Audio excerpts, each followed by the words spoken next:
Hello friends, welcome back to my YouTube channel Inside Materia. I hope आप सभी अच्छे होंगे और स्टडी कर रहे होंगे। तो फ्रेंड्स, आज की हमारी मेडिसिन है डलकामारा। अगर हम इस मेडिसिन की बात करें तो इसमें स्किन अफेक्शन और स्किन अफेक्शन जो है काफ़ी ज़्यादा इम्पॉर्टेंट है एग्ज़ाम पॉइंट ऑफ व्यू से भी और प्रैक्टिस पॉइंट ऑफ व्यू से भी। और इस अर्टिकेरिया और वार्ड्स की एक बहुत अच्छी मेडिसिन है डलकामारा। तो देखते हैं क्या है इसमें। तो इसका कॉमन नेम है बिटर स्वीट और ये सोलेनेसी फैमिली से बिलोंग करती है। Adapted to person of phlegmatic scrofulous constitution. Phlegmatic का मतलब होता है काफ़ी सुस्त रहने वाला पर्सन। और स्क्रोफलस कॉन्स्टिट्यूशन का मतलब जिनमें लिम्फेटिक सिस्टम या लिम्फ नोड से रिलेटेड अक्सर करके प्रॉब्लम्स रहती है, जिनमें हम रिपीटेडली टॉन्सिलाइटिस की प्रॉब्लम देख रहे हैं या थोड़ा सा भी इन्फेक्शन, बैक्टीरियल या वायरल इन्फेक्शन हो रहा है, थोड़ा सा फीवर है, कोई भी थोड़ी सी भी कोई प्रॉब्लम हो रही है तो तुरंत उनके लिम्फ नोड्स क्या हो रहे हैं, स्वेल अप कर जा रहे हैं, उनमें प्रॉब्लम हो रही है। इस तरीके के कॉन्स्टिट्यूशन वाले पेशेंट को हम स्क्रोफलस कॉन्स्टिट्यूशन पेशेंट बोलते हैं। डलकामारा का जो पेशेंट होता है वो काफ़ी ज़्यादा रेस्टलेस होता है और इरिटेबल होता है। कैट्रल रूमेटिज्म और स्किन अफेक्शन देखने को मिलती है। कैट्रल का मतलब होता है अपर एयरवेज में दिक्कत, रेस्पिरेटरी ट्रैक्ट के अपर एयरवेज में अगर कोई प्रॉब्लम है तो उसको हम कैट्रल बोलेंगे।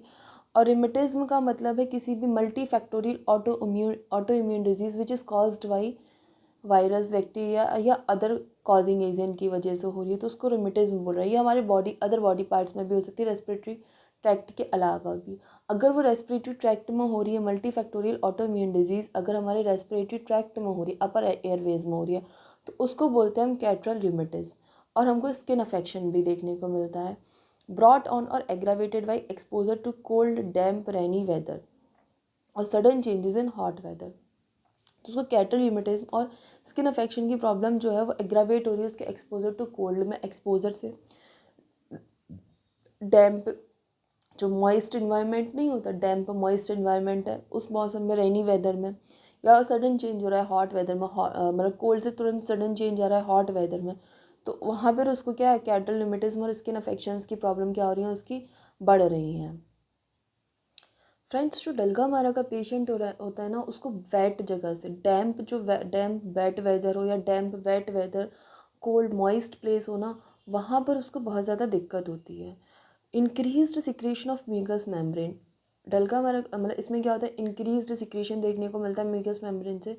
प्रेस्पिरेशन being suppressed from cold, cold की वजह से उसका जो प्रेस्पिरेशन है वो क्या हो रहा है, सप्रेस्ड हो गया है, उसकी वजह से उसको प्रॉब्लम हो रही है। पेशेंट लिविंग और working in damp cold basement और मिल्क डेयरी। ऐसे पेशेंट जो मिल्क डेयरी में या फिर कोल्ड डैम्प बेसमेंट्स में काम करें, उन लोगों को ज़्यादा प्रॉब्लम्स देखने को मिलती है और उन लोगों के लिए डलकामारा बहुत ज़्यादा अच्छी मेडिसिन है जो लोग डैम्प कोल्ड बेसमेंट्स में, मिल्क डेयरी में काम करें और उसकी वजह से उनको अगर कोई प्रॉब्लम या दिक्कत हो रही है, स्किन ट्रबल्स हो रहे हैं या रेस्पिरेटरी ट्रैक से रिलेटेड कोई प्रॉब्लम हो रही है, तो उन लोगों के लिए डलकामारा बहुत अच्छी मेडिसिन होती है। डलकामारा के पेशेंट में मेंटल कन्फ्यूज़न देखने को मिलता है। बात करते टाइम पे ना वो एक राइट वर्ड फाइंड आउट नहीं कर पाते, कोई भी बात करें या कोई भी टॉपिक वो पढ़ रहे हैं, सोच रहे हैं, समझ रहे हैं, तो उसके लिए वो एक राइट वर्ड सिलेक्ट नहीं कर पाते, मेंटली कन्फ्यूज रहते हैं।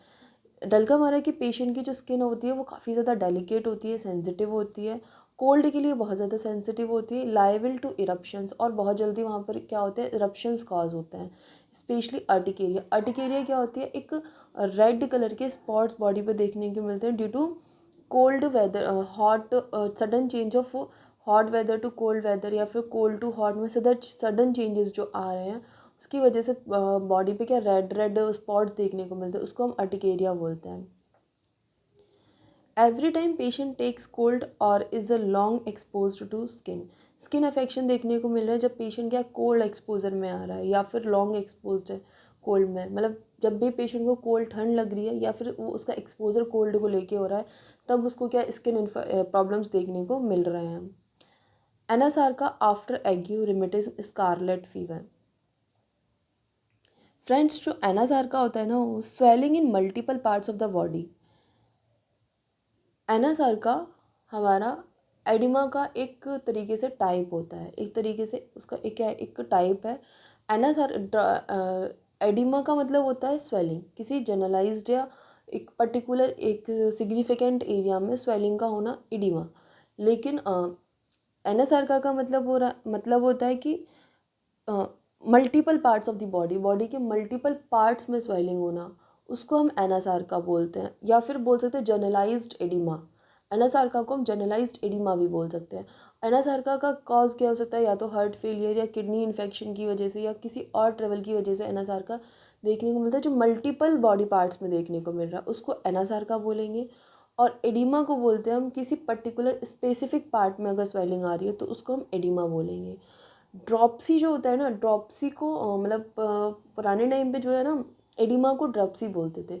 ड्रॉप्सी का लेटेस्ट टर्म एडिमा या ओडिमा होता है, ठीक है। तो एडिमा क्या है, स्पेसिफिक पार्ट की स्वेलिंग, और एनासार्का क्या है, जनरलाइज्ड एडिमा, यानी कि मल्टीपल पार्ट्स में अगर स्वेलिंग है तो उसको हम एनासार्का बोलेंगे।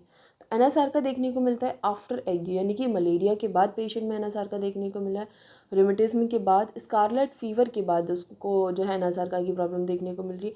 स्कारलेट फीवर का मतलब होता है बैक्टीरियल इन्फेक्शन, जो बैक्टीरियल इन्फेक्शन होता है जो हमें शोर थ्रोट फीवर और रेड रैश को कॉज कर रहा है, उसको हम स्कारलेट फीवर बोलते हैं। Dropsy after suppressed sweat, dropsy की प्रॉब्लम देखने को मिलती है सप्रेस्ड स्वेट के बाद, उसका स्वेट सप्रेस्ड हो रहा है तो उसके बाद उसको ड्रॉप्सी यानी कि एडिमा देखने को मिलेगा। ड्रॉप्सी सप्रेस्ड इरप्शंस अगर उसके सप्रेस्ड हो गए तो उस वजह से उसको जो है एडिमा देखने को मिलेगा। Dropsy exposure to cold, cold के एक्सपोजर की वजह से उसमें एडिमा देखने को मिलेगा, ड्रॉप्सी देखने को मिलेगी। Diarrhoea from taking cold in damp places, मतलब उसको ठंडी जगहों पर क्या हो रहा है, ठंडी या डैम्प प्लेसेस में क्या हो रहा है, डायरिया की प्रॉब्लम हो रही है। डायरिया और ड्यूरिंग डैम्प फॉगी वेदर, डायरिया हो रहा है उसको ड्यूरिंग डैम्प फॉगी वेदर में से, ठंड का मौसम होता है ना जिस टाइम पे धूप नहीं निकलती है, डैम्प फॉगी वेदर रहता है, फॉग फॉग रहता है, उस मौसम में उसको क्या हो जाता है, डायरिया हो जाता है। Diarrhoea change from warm to cold weather, मतलब वेदर चेंज हो रहा है, ठंड से सॉरी गर्मी से ठंड आ रही है तो उस टाइम पे क्या उसको डायरिया देखने को मिलेगा। कैटल इश्यूरिया इन ग्रोन अप चिल्ड्रन, इश्यूरिया का मतलब होता है इनएबिलिटी टू यूरिनेट प्रॉपरली, यानी कि जो पेशेंट है, जो ग्रोन अप चिल्ड्रन है, वो प्रॉपरली यूरिनेट नहीं कर पाते, प्रॉपरली उनको क्या है यूरिन करने में उनको प्रॉब्लम हो रही है, सप्रेस्ड यूरिनेशन हो रहा है या फिर होल्ड अप नहीं कर पा रहे, उनको प्रॉब्लम है उनको यूरिन करने में, तो उसको बोलेंगे इश्यूरिया। तो कैटल इश्यूरिया देखने को मिलता है इन ग्रोन अप चिल्ड्रन में विद मिल्की यूरिन के साथ, उनका जो यूरिन होगा वो मिल्की यूरिन होगा। Catarrhal ischuria from wading with bare feet in cold water, cold जो गीली मिट्टी होती है ना, वेडिंग का मतलब होता है गीली मिट्टी पे, या फिर जैसे घास वाली जगह होती है ना, जो मॉइस्ट डैम्प ठंडा जगह होती है, वहाँ पर अगर ये नंगे पैर चल रहे हैं तो उसकी वजह से भी इनको कैटल यूशेरिया देखने को मिलती है।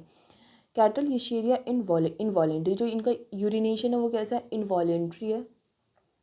Rash before the menses, female में ना मेंसेस से पहले रैश देखने को मिलेंगे। रैश का मतलब होता है रेड रेड स्पॉट्स देखने को मिलते हैं बॉडी पे, रेड रेड स्पॉट्स, छोटे छोटे रेड कलर के स्पॉट्स हो जाते हैं, या फिर बड़े बड़े से काफ़ी सारे एक साथ रेड रेड स्केच स्क्रीन्स पे देखने को मिलते हैं, एक तरीके से रेड स्पॉट्स देखने को मिलते हैं, उसको रैश बोलते हैं। बिफोर द मेंसेस, मेंसेस से पहले।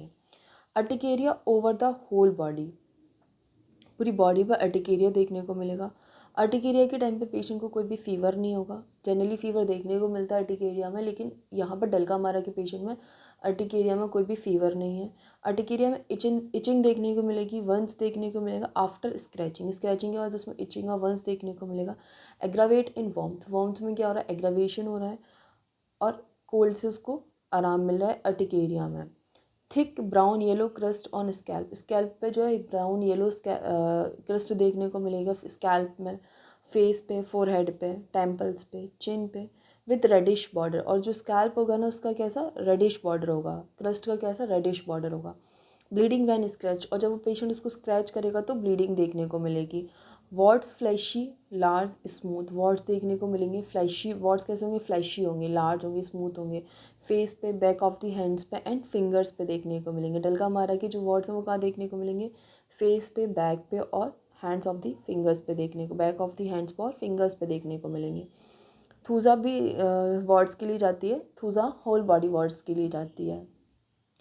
अगर हम डलकामारा के पेशेंट की जनरल मॉडलिटीज़ की बात करें तो एग्रावेशन उसको फ्रॉम कोल्ड से हो रहा है इन जनरल उसको कोल्ड से प्रॉब्लम हो रही है, लेकिन अर्टिकेरिया की केस में क्या उसको कोल्ड से आराम मिल रहा है।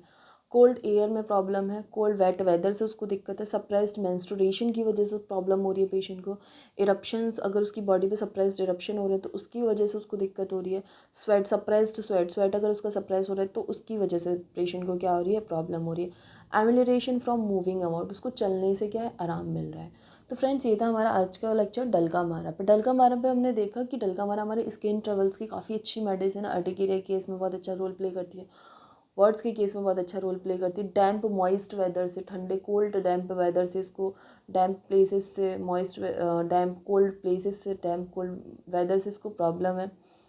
तो ये था हमारा डल्का मारा के बारे में। आई होप आपको आज की मेडिसिन डल्का मारा समझ में आई होगी। अगर आपको किसी भी तरीके का कोई डाउट है या कोई प्रॉब्लम है तो आप मुझसे कमेंट सेक्शन में पूछ सकते हैं। आई होप आपको वीडियो पसंद आई होगी।